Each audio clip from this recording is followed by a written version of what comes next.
നമസ്കാരം.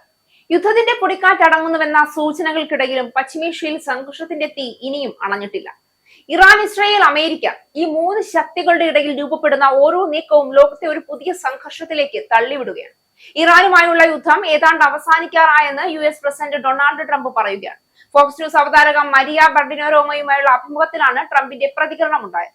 അഭിമുഖത്തിന്റെ ചെറിയൊരു ഭാഗം മാത്രമേ പുറത്തു വന്നിട്ടുള്ളൂ. അഭിമുഖത്തിലെ വെളിപ്പെടുത്തലുകളോട് വൈറ്റ് ഹൌസ് ഔദ്യോഗികമായി ഇതുവരെയും പ്രതികരിച്ചിട്ടുമില്ല.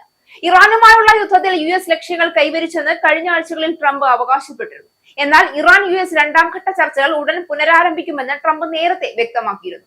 ഈ ആഴ്ച അവസാനം ചർച്ചയ്ക്കായി ഇരു വിഭാഗത്തു നിന്നും നേതാക്കൾ ഇസ്ലാമാബാദിലേക്ക് തിരിക്കുമെന്നാണ് വിവരം. എന്നാൽ ചർച്ചയ്ക്കായി കൃത്യമായി തീയതി നിശ്ചയിച്ചിട്ടില്ല എന്നത് ഇറാനിലെ ഒരു മുതിർന്ന നേതാവിനെ ഉദ്ധരിച്ച് റോയിട്ടേഴ്സ് റിപ്പോർട്ട് ചെയ്തു. ഹോർമൂസ് കടലിടുക്കിൽ അമേരിക്ക ഏർപ്പെടുത്തിയ നാവിക ഉപരോധം ഈ സംഘർഷത്തെ കൂടുതൽ ഭീകരമാക്കുന്ന പുതിയ അധ്യായമായി മാറിയിരിക്കുകയാണ്. സമാധാന ചർച്ചകൾ പരാജയപ്പെട്ടതിനെ തുടർന്ന് ആരംഭിച്ച ഈ നീക്കം ഇറാന്റെ സാമ്പത്തിക ശ്വാസനാളം പൂട്ടാനുള്ള ശ്രമമാണ് എന്ന് വിലയിരുത്തപ്പെടുന്നു. അതേസമയം ഇസ്രായേൽ ആക്രമണം ശക്തമാക്കുകയും ലെബനൻ ഉൾപ്പെടെയുള്ള മേഖലകളിൽ യുദ്ധഭീഷണി വ്യാപിപ്പിക്കുകയും ചെയ്യുന്നു. അതേസമയം US-ഉം ഇറാനും തമ്മിലുള്ള പ്രശ്നങ്ങൾ ഒറ്റ രാത്രി കൊണ്ട് പരിഹരിക്കാനാവില്ല എന്ന് വൈസ് പ്രസിഡന്റ് JD വാൻസും വ്യക്തമാക്കി. അതിനിടെ ട്രംപ് ഹോർമൂസിൽ ഉപരോധം പഠിപ്പിച്ചു. സൈനിക സമ്മർദ്ദത്തിന്റെ ഭാഗമായി ഇറാന്റെ തുറമുഖങ്ങൾ പൂർണ്ണമായും തടഞ്ഞുകൊണ്ടുള്ള നാവിക ഉപരോധം തുടരുകയാണ്. ഉപരോധം ലംഘിച്ച് US കപ്പലുകൾക്കടുത്തേക്ക് വരുന്ന ഇറാന്റെ ഏത് യുദ്ധക്കപ്പലും തകർക്കുമെന്നാണ് ട്രംപിന്റെ അവസാന മുന്നറിയിപ്പ്.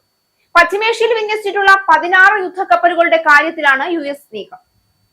ഹോർമൂസിലെ US ഉപരോധം അപകടകരമാണെന്നും ഇറാനെ സഹായിക്കുന്നെന്ന് ആരോപിച്ച് തീരുവ കൂട്ടിയാൽ ശക്തമായി തിരിച്ചടിക്കുമെന്നും ചൈനയും വ്യക്തമാക്കിയിട്ടുണ്ട്. ചൈനീസ് പ്രസിഡന്റ് ഷീ ജിൻപിങ് പശ്ചിമേഷ്യയിൽ സമാധാനത്തിനായി 4 നിർദ്ദേശങ്ങൾ മുന്നോട്ട് വെച്ചതും ശ്രദ്ധേയമാണ്. സംഘർഷങ്ങൾക്കിടെ UAE-യിലേക്കുള്ള പീസ് ഗൾഫ് അടക്കം 3 ചരക്കു കപ്പലുകൾ ഹോർമൂസ് കടലിടുക്ക് കടന്നു. ഇറാന്റെ തുറമുഖങ്ങളിലേക്കുള്ള കപ്പലുകൾ അല്ലാത്തതിനാലാണ് US ഉപരോധം ഇതിനെ ബാധിക്കാതിരുന്നതെന്നാണ് റിപ്പോർട്ടുകൾ. എങ്കിലും ഹോർമൂസ് കടലിടുക്കിലെ ഉപരോധം ആഗോള സമ്പദ് വ്യവസ്ഥയെ സാരമായി ബാധിക്കുന്ന ആശങ്കയിലാണ് ലോകം. ഹോർമൂസ് അടഞ്ഞുകിടന്നാൽ വലിയ ഇന്ധന പ്രതിസന്ധി ഉണ്ടാകുമെന്ന് IMF, ലോകബാങ്ക് തുടങ്ങിയ ഏജൻസികൾ മുന്നറിയിപ്പ് നൽകി കഴിഞ്ഞു. ഇന്ധനം, വളം വിലകൾ ദീർഘകാലത്തേക്ക് ഉയർന്നു നിൽക്കാൻ ഇത് കാരണമായേക്കാം. ഹോർമൂസ് സുരക്ഷിതമായി തുറന്നുകൊടുക്കാൻ ബ്രിട്ടന്റെയും ഫ്രാൻസിന്റെയും നേതൃത്വത്തിൽ പ്രത്യേക ദൗത്യത്തിന് നീക്കം തുടങ്ങിയിട്ടുണ്ട്. അക്കാര്യം ചർച്ച ചെയ്യാൻ വെള്ളിയാഴ്ച പാരീസിൽ ഉന്നതതല യോഗം ചേരും. അതിനിടെ തങ്ങൾക്കെതിരെ യുദ്ധത്തിൽ പങ്കുചേർന്ന 5 അയൽ രാജ്യങ്ങളിൽ നിന്ന് നഷ്ടപരിഹാരം വേണമെന്ന് ഇറാൻ UN-ൽ ആവശ്യപ്പെട്ടു. Saudi Arabia, UAE, Jordan, Bahrain, Qatar എന്നീ രാജ്യങ്ങൾക്കെതിരെയാണ് ഇറാന്റെ നീക്കം. യുദ്ധം അവസാനിക്കാനിരിക്കുകയാണെന്ന അമേരിക്കൻ നിലപാടുകൾ ഉയരുമ്പോഴും നിലത്ത് യാഥാർത്ഥ്യം മറ്റൊന്നാണ്. വിമാനാക്രമണങ്ങൾ, ഉപരോധങ്ങൾ, നയതന്ത്ര പരാജയങ്ങൾ എന്നിവ ചേർന്ന ഒരു സങ്കീർണ അവസ്ഥ.